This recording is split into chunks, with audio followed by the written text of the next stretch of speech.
요한복음 14장 22절서 31절 말씀입니다. 가룟인 아닌 유다가 이르되 주여 어찌하여 자기를 우리에게는 나타내시고 세상에는 아니하려 하시나이까. 예수께서 대답하여 이르시되 사람이 나를 사랑하면 내 말을 지키리니 내 아버지께서 그를 사랑하실 것이요 우리가 그에게 가서 거처를 그와 함께 하리라. 나를 사랑하지 아니하는 자는 내 말을 지키지 아니하나니 너희가 듣는 말은 내 말이 아니요 나를 보내신 아버지의 말씀이니라. 내가 아직 너희와 함께 있어서 이 말을 너희에게 하였거니와 보혜사 곧 아버지께서 내 이름으로 보내실 성령 그가 너희에게 모든 것을 가르치고 내가 너희에게 말한 모든 것을 생각나게 하리라. 평안을 너희에게 끼치노니 곧 나의 평안을 너희에게 주노라. 내가 너희에게 주는 것은 세상이 주는 것과 같지 아니하니라. 너희는 마음에 근심하지도 말고 두려워하지도 말라. 내가 갔다가 너희에게로 온다 하는 말을 너희가 들었나니 나를 사랑하였더라면 내가 아버지께로 감을 기뻐하였으리라. 아버지는 나보다 크심이라. 이제 일이 일어나기 전에 너희에게 말한 것은 일이 일어날 때에 너희로 믿게 하려 함이라. 이후에는 내가 너희와 말을 많이 하지 아니하리니 이 세상에 임금이 오겠음이라. 그러나 그는 내게 관계할 것이 없으니 오직 내가 아버지를 사랑하는 것과 아버지께서 명하신 대로 행하는 것을 세상이 알게 하려 함이로라. 일어나라 여기를 떠나자 하시니라. 이제 십자가를 지셔야 할 때가 왔습니다. 예수님께서 앞으로 일어날 일들에 대해서 제자들에게 말씀하셨습니다. 가룟 유다가 자신을 팔 것도 말씀하시고 베드로가 3번이나 부인할 것이라는 가슴 아픈 이야기도 하십니다. 때가 되어 아버지께로 가야 하리라. 그리고 가기는 하지만 너희를 고아와 같이 버려두지 아니하고 다시 올 것이다. 라고 제자들에게 선포하셨습니다. 제자들, 사실 예수님을 사랑한 자들입니다. 많이 연약했지만 가룟 유다까지도 3년 동안 예수님과 동행하고 그를 따라 살았다라는 것은 그만큼 사랑했다. 그만큼 예수님을 신뢰하고 또한 예수님을 따랐다라는 거 아니겠습니까? 물론 부족합니다. 연약했습니다. 그러나 분명히 사랑했습니다. 예수님도 마찬가지였고 말입니다.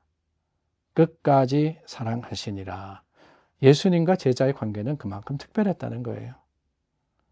그런데 예수님께서 마지막을 통보하십니다.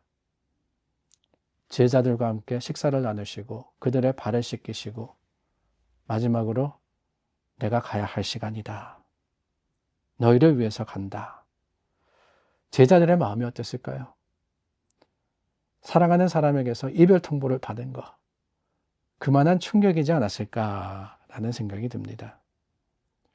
근사한 만찬을 나누는데 아니 왜 우리 발을 씻기시지? 어안이 벙벙해 있는데 갑자기 떠날 거다라고 하시는 거예요. 상상해보지 못한 상황입니다. 그 예수님의 이별 통보를 제대로 받아들이기에 프로세스할 수 있는 여유도 없습니다. 나를 버리고 떠나신다는 건가? 관계를 끊으신다는 건가? 아니 잠시 어디라도 갔다 오신다고 하시는 건가? 예수님이 이 땅에 오신 목적을 여전히 제대로 이해하지 못한 제자들, 십자가를 지시기 위해서 이렇게 선포하신 그 예수님의 말씀을 받아들이기 어려웠을 겁니다. 그러나 한 가지 분명한 것은 이해하지 못했다 할지라도 돌아가는 상황이 뭔가 심상치 않음을 그들이 감지했을 것이고 예수님이 헤어지려고 했다라는 사실을 깨달았을 겁니다. 그 결과로 불안했고 근심했으며 아팠을 거예요. 사람들에게는 상실감이라는 게 있지 않습니까? 소중한 것을 잃어버릴 때 오는 극심한 고통입니다.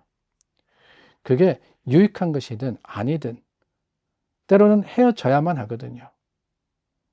여러분 기억하십니까? 자녀들 처음에 학교 보낼 때 많은 부모님들이 그렇습니다. 학교에 떨어뜨리고는 발걸음을 돌리지 못하시는 거예요.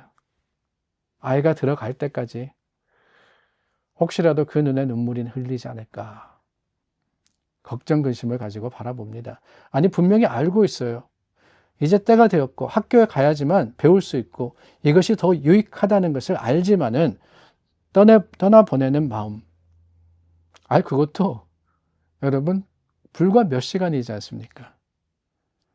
그럼에도 불구하고 아파하고 슬퍼하는 것. 그것이 우리의 마음입니다. 참 이별이라는 것은 그래서 힘든 겁니다.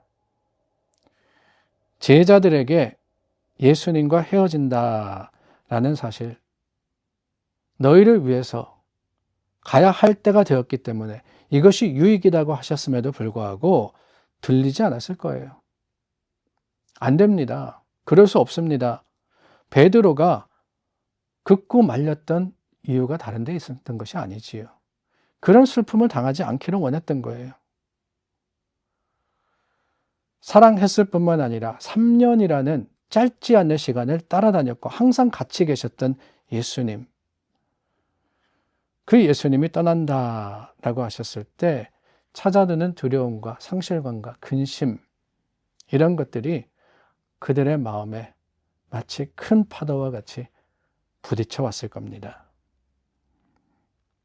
예수님이라고 다르지 않으셨을 거라고 저는 생각해요. 헤어져야 하셨습니다. 떠나야 하셨습니다. 그러나 차마 팔이 떨어지지 않으셨을 거예요. 최후의 만찬 맛있게 식사하셨을까요? 그러지 못하셨을 거예요. 예수님께서 제자들을 사랑하셨기 때문에 그들의 발을 씻기십니다. 몸이 건조하게 아무 생각 없이 씻기셨을까? 아니에요. 저는 그 순간 예수님도 눈물 흘리지 않으셨을까? 제자들은 당황했을 겁니다. 그러나 예수님은 아셨기 때문에 이 순간에 이르기까지 깨닫지 못하는 제자들의 모습을 보면서 안타까운 마음과 슬픔으로써 눈물을 뚝뚝 흘리시지 않았을까? 제자들의 발에 그 눈물이 떨어지지 않았을까? 생각이 됩니다. 그런데 여러분, 그럼에도 불구하고 예수님 뭐라고 하십니까? 근심하지 마라. 두려워하지 마라. 나는 떠나지만 떠나는 것이 아니다. 너희가 혼자 있을 것이 아니라 내 이름으로 아버지께서 보내시는 분이 계실 거다. 성령님이 오실 거라고 하셨습니다. 그 오신 성령님은 예수님의 마음으로 오시는 거예요. 다른 분이 아니지 않습니까? 사랑하는 마음, 애틋한 마음, 아끼는 마음을 가지고 성령님이 제자들에게 임하셨습니다. 오늘 저와 여러분 그렇습니다. 하나님이 우리에게 보내시는 성령은 예수님의 마음으로 오십니다. 우리를 사랑하는 마음, 안타까워하시는 마음. 그래요. 십자가의 사건이 있었음에도 불구하고 여전히 죄의 길을 가고 사망을 향해서 조금만 유혹이 오면은 돌아서는 우리들, 예수님이 얼마나 우리의 모습을 보시고 아파하시고 불쌍히 여기시고 사랑하실까. 그 사랑의 마음으로 성령님이 우리 가운데 계십니다. 말할 수 없는 탄식으로 우리를 위해서 기도한다라고 하셨죠. 왜 그러십니까? 사랑하기 때문입니다. 그 성령님이 우리와 함께 하실 때 우리는 평안하게 되는 겁니다. 평안을 너에게 끼치노니 곧 나의 평안을 너에게 주노라. 내가 너에게 주는 것은 세상이 주는 것과 같지 아니하리라. 너희는 마음에 근심하지도 말고 두려워하지도 마라. 성령 충만은 그렇습니다. 슬픔을 이기는 확신입니다. 저와 여러분들에게 주신 예수 그리스도의 마음입니다. 오늘 그 성령이 충만하기 위해서 주님 앞에 구하고 하나님을 의지하고 주님을 따르는 저와 여러분들이 될 수 있기를 간절히 소망합니다. 기도하겠습니다. 하나님, 우리를 인도하시고 생명의 길로 가게 하여 주시옵소서. 성령의 큰 역사와 그 도우심으로 믿음으로 승리하게 하시며 하나님의 거룩하심을 행하는 우리 모두 되기를 바라올 때 우리 주 예수님의 이름으로 기도드립니다. 아멘. 하나님 안에서 주님의 뜻을 따라 행하고 서로 사랑하는 교회가 되기를 원합니다. 이를 위해서 우리 함께 기도하겠습니다.